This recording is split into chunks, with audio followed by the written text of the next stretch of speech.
I'm Isaac Bouchard, and in this segment of the Car Buying Tips Guide, I'll help you get the most possible when you're selling your car on the retail market.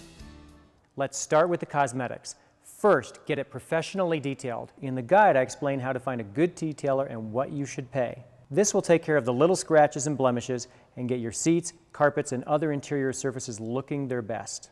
If your leather seats aren't looking their best, start by seeing if you can restore their luster and softness using cleaners and conditioners from a company like Lexol. Otherwise, find a professional interior specialist. They exist in all metro markets, and dealers use them all the time. You can typically refurbish all your leather seats to almost new, or at least much better, condition for about $100. If you're a smoker, you must get rid of as much of the evidence as possible. Burn holes need to be filled in, and this can be done by one of those interior specialists. As much of the smoke smell is around the headliner, it's important to have your detailer clean that area using an extractor. On the outside, in addition to the detail, you'll want to get 3 basic things taken care of: small dents and dings, alloy wheel damage, and bigger scuffs and scratches. In every metro market, you'll find paint touch-up specialists who will professionally fill in chips and scratches, even paint major scrapes. You'll find folk who refurbish alloy wheels that have curb rash, and you'll find paintless dent repair experts. If you can't find them with an internet search, call the accounting departments at some higher-end dealers and ask who they use. I go into a lot more detail on all of this in the Car Buying Tips Guide. When all of this is finished, you might have spent some hundreds of dollars, but your car will look so much better. Not only will you usually get what you spent back, or more, but you'll take fewer showings to sell the car. Next, how does your car drive? Let's break it down. First, are there any warning lights on? Mystery lights on the dash make it very hard to sell a car, so pay for a diagnostic. You don't have to fix the issues necessarily, as you can discount the price you're going to sell the car for using the estimate from the mechanic, but buyers will want to know what's up.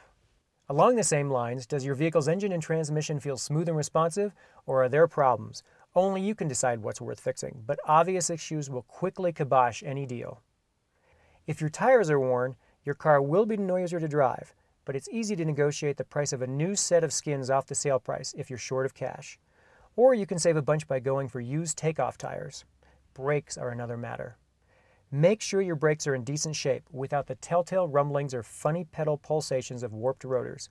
It costs roughly $200 to $400 to turn rotors and put new pads on the front, and this will keep prospects from wondering what else might be up with your car. An alignment costs about $100 retail.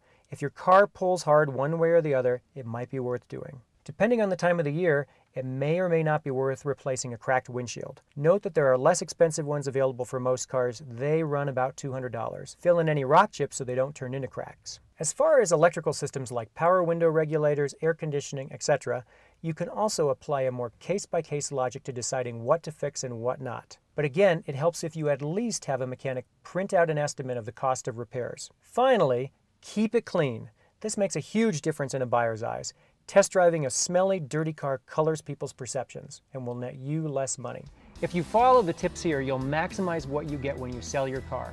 For more on how to save time, money, and hassle, read the Car Buying Tips Guide and watch our other videos available at the carbuyingtipsguide.com website.